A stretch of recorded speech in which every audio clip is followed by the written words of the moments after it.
Hello, friends. I hope you're doing very well. In today's mini training, I'm going to be talking about how to make your training more practical so that it doesn't feel like you have like an on-off button between training sessions, right?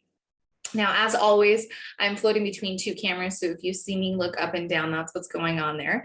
But let's jump right into this mini training that I know is going to be super helpful. One of the things that I hear from a lot of people who come to us and we do our initial consult before they join the Recovering Rover program. And I also have this a lot with our conversations in the DMs and everything like that. One of the things that I hear all the time is, Jenna, our training sessions just feel so on. They don't feel authentic, and you're having a hard time understanding how to generalize a training session that's happening, under all of the strict conditions to a more practical event and transferring it out into reality. And this is something that I think it happens accidentally when we think in terms of training sessions, because we're so conditioned to think of training sessions like learning, like when you go to school and you're going to do your hour full of math, right? We think of that for dog training. We think we're going to go do an hour worth of dog training. Here we go. And so our brains sort of fall accidentally into this routine of, I've got to train my dog for 15 minutes. Let me set the timer. Here we go. We're doing it. And that's not realistic. The best training happens in the moment anyway. But let me back up a little bit, because I am going to be teaching you a little bit of the exact process that I teach in the Recovering Rover program. I'm going to be walking you through those steps that you can actually implement to make your training sessions feel more realistic. But I want to preface all of that by saying that in the beginning, it's normal to have a little bit of an on-off button. In the beginning of your recovery journey or in your training journey with your dog, it's normal to feel like this felt like a training session. And I was very aware that this was a training session and not real life. And if you're picking up on it, then your dog is picking up on it. But here's why it's normal, and to be honest, a little okay if that's happening in the beginning.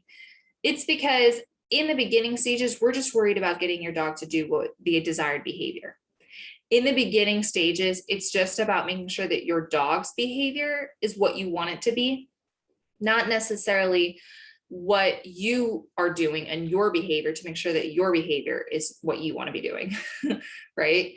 That will come, and that needs to be a very clear part of the process. But it's not the early criteria. It's not the early requirements. First, we need to be thinking about, is your dog demonstrating behaviors that we want replicated? Okay. So I do want to preface that what I'm about to, the steps that I'm telling you to implement when you're being more practical is of less importance. It's of less importance than the most important thing, which is to make sure that you are setting up everything to make it so that your dog is demonstrating ideal behavior and preferred behavior, okay? But assuming you have done that, assuming all of that criteria and those needs are being met and your dog is indeed demonstrating the behavior you want, then you have the luxury of starting to focus on, is what I am doing right now sustainable, realistic, practical forever? Okay, now you have that luxury.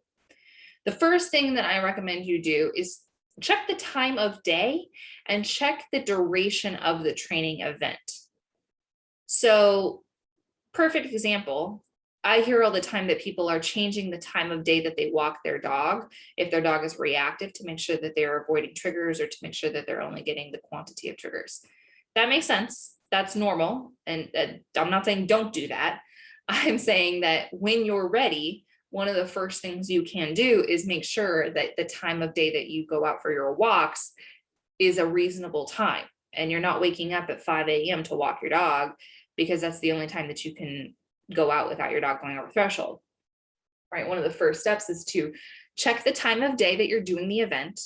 And then the next thing is to make sure that the event is lasting at a reasonable time, right? If you would never have your dog do, 10 sits in a row for 10 minutes, my God, don't be practicing sit for 10 minutes. Like, why are we doing that? Is your training session lasting as short as the real life event would last? That's what you need to be confirming.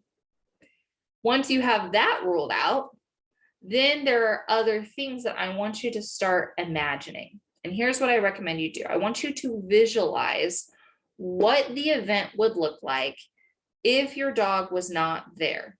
Or at the very least, maybe your dog is there, but he's, some utopian version of himself, and he's flawless and perfect. And, he always does exactly what you want when you want. Okay. I want you to visualize what that would look like. Are your headphones in? Are you wearing, certain shoes? Are you wearing a certain outfit? Are you, like, if you're going for a walk, are you a little aloof? Maybe you don't necessarily feel like right now, because your dog is reactive, you're hyper vigilant, right? And you're hyper vigilant around every corner. You're like, what is that? But maybe on your ideal walk, when your dog isn't with you, you're a little aloof and you just sort of have your phone in your back pocket with your headphones in, and you're walking, just doing your thing, right? What is that actually going to look like? That's what you want to be thinking. Then I want you to journal it. And I want you to identify the specific triggers criteria rather. And I want you to incorporate that criteria methodically. So, for example, if your goal is to be able to listen to music when you go out for walks, then I would recommend listening to music on real low, right? Maybe you don't necessarily have them in your head, in your ears, but you have it kind of playing off the phone, and it's in a real quiet song. Maybe it's even a song that you don't even like, so that you don't get lost in the beat too much, right? You're being very intentional about what that music is actually going to look like.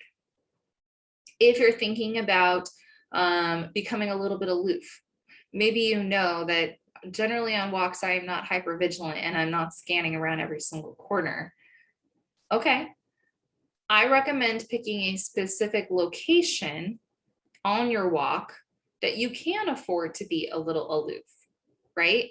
That might be that, oh, I know that this stretch, this walkway from this point, this stop sign to this stop sign, I'm not going to counter any triggers, and I'm going to be able to see the open space just fine. So I'm just going to practice being aloof and being lost in my mind and being a little less aware of what my dog is doing. It might be as simple as you practice using your peripherals to watch your dog instead of staring down the leash and checking them up, the whole time and moving your head like this and kind of always coming back to the side of your shoulder, right? It might be that you are literally practicing what it feels like to not look at your dog. And sometimes when I say that, people think, okay, I'm going to go out for my 25-minute walk and I'm going to try not looking at him. That's recipe for disaster. Don't do it that way because, there are going to be moments where you need to look at your dog. There are going to be moments that are higher stakes for one reason or another, and you need to be identifying your dog. But I want you to pick specific durations and say, for this 3-minute span on the walk, I won't necessarily be staring at my dog the whole time. I will be using my peripherals. I will practice getting lost in my brain a little. I want you to pick specific durations or destinations with goals in mind of rehearsing what it feels like for your behavior. Remember what I said at the very beginning of this lesson, which is that it starts off by being about what your dog's behavior is doing. But at a certain point in your recovery journey, in your training journey, it actually starts becoming far more about what is your behavior. We have gotten Rover to do the behavior we want, and now it's just about maintaining that behavior despite us changing our behavior, despite us changing our environment, despite us changing our criteria, right? But we have what we want, we just need to maintain that from Rover. And that's how I want you to be thinking about it, is you have built the muscle memory in Rover in these situations, and now we just need to generalize that in all of these other criteria, and we need to methodically incorporate more practicality into the sequence of events.